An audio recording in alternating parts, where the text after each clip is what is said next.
ഉറങ്ങാൻ കിടന്നിട്ടും ആദിക്ക് ഉറങ്ങാൻ കഴിയുന്നില്ല.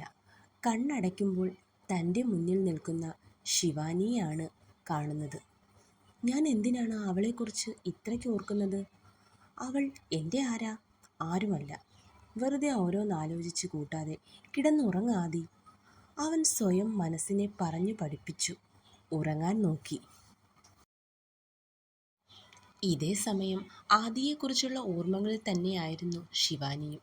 മറ്റൊരിടത്താവട്ടെ തൻ്റെ പ്രണയം അത് ഉടനെ തന്നിൽ തന്നെ വന്നു ചേരും എന്ന പ്രതീക്ഷയിൽ സിദ്ധുവിനെ ഓർത്ത് കഴിയുകയാണ് ലച്ചു. ലച്ചുവിൻ്റെ സ്വഭാവം വെച്ച് സിദ്ധു മറ്റൊരു വിവാഹം കഴിച്ചെന്ന് അറിഞ്ഞാൽ അവൾ എങ്ങനെ പ്രതികരിക്കുമെന്ന് പോലും ആർക്കും പറയാൻ കഴിയില്ല. കാരണം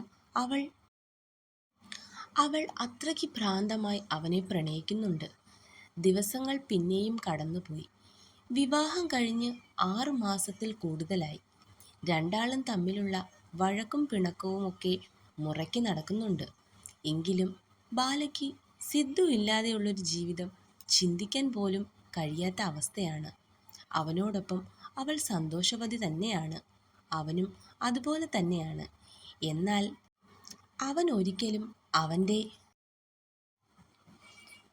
അവൻ്റെ പ്രണയം അവളോട് തുറന്നു പറഞ്ഞില്ല.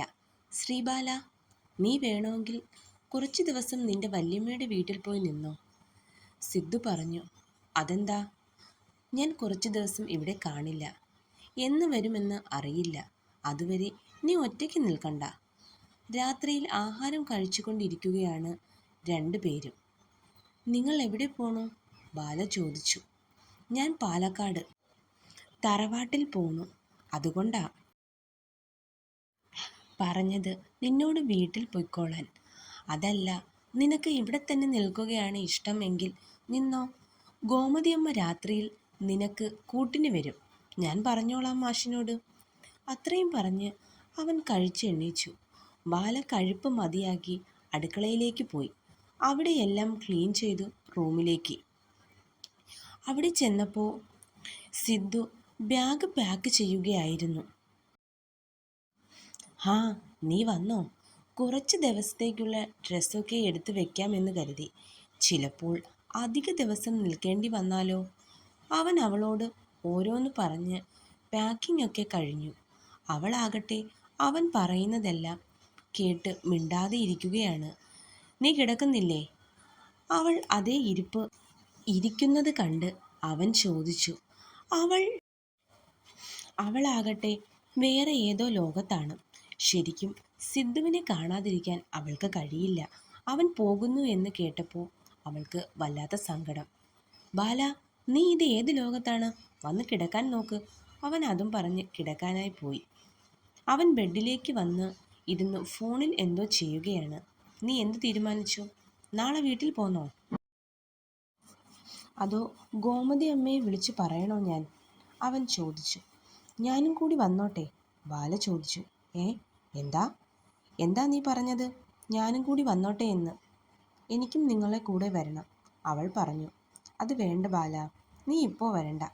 അവൻ്റെ മറുപടി കേൾക്കെ അവൾക്ക് വല്ലാത്ത സങ്കടം വന്നു. അതെന്താ ഞാനും കൂടി വന്നാൽ? അവൾ ചോദിച്ചു. അത് ശരിയാകില്ല ബാല. എന്തുകൊണ്ട് ശരിയാകില്ല?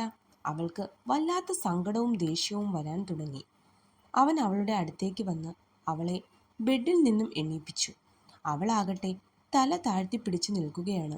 ബാല, അവൻ അവളുടെ താടിത്തുമ്പിൽ പിടിച്ച് മുഖമുയർത്തി.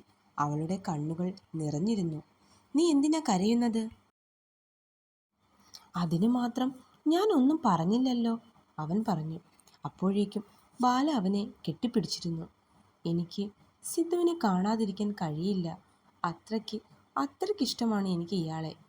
നിങ്ങൾക്കെന്താ അത് മനസ്സിലാകാത്തത്? നിങ്ങളെ പിരിഞ്ഞിരിക്കാൻ എന്നെക്കൊണ്ട് കഴിയില്ല.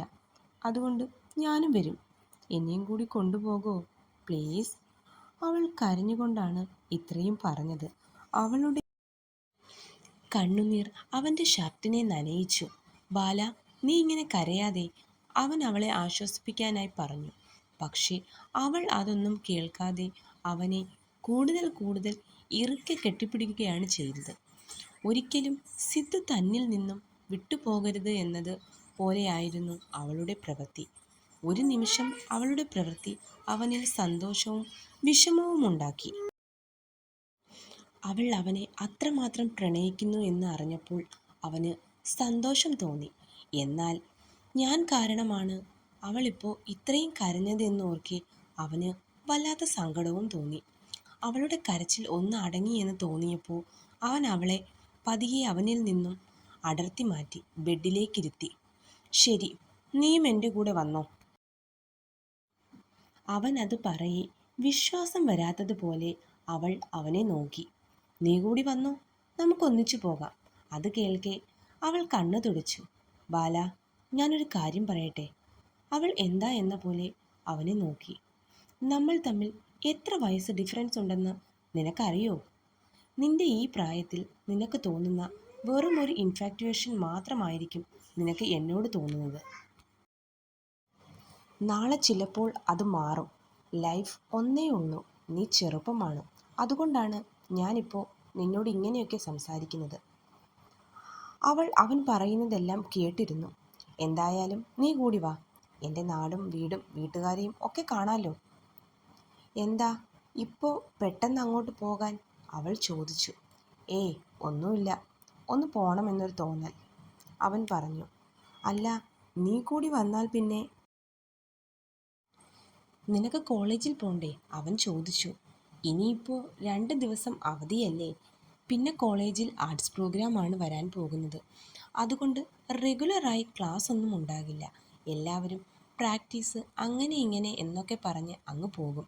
അതുകൊണ്ട് പഠിത്തമൊന്നും ഉണ്ടാകില്ല, അവൾ പറഞ്ഞു. ശരി, എങ്കിൽ നമുക്ക് നാളെ തന്നെ പോകാം. എങ്കിൽ ഞാൻ പോയി ബാഗ് പാക്ക് ചെയ്യട്ടെ. അവൾ അതും പറഞ്ഞ് പെട്ടെന്ന് ബെഡിൽ നിന്നും എണീച്ചു. വേണ്ട, ഇനിയിപ്പോൾ നാളെ രാവിലെ എണീച്ച് ചെയ്താൽ മതി. വന്ന് കിടക്കാൻ നോക്ക്. കരഞ്ഞ് കരഞ്ഞ് മുഖമാകെ ചുമന്നു. വന്ന് കിടക്ക്. അത് പറഞ്ഞ് അവൻ ബെഡിലേക്ക് കയറി കിടന്നു. ഒപ്പം തന്നെ ബാലയും. തുടരും. എല്ലാവർക്കും സ്റ്റോറി ഇഷ്ടമാവുന്നു എന്ന് വിചാരിക്കുന്നു.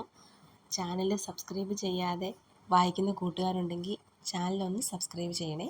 അതുപോലെ തന്നെ ലൈക്കും കമൻറ്റും ചെയ്യാൻ മറക്കരുതേ.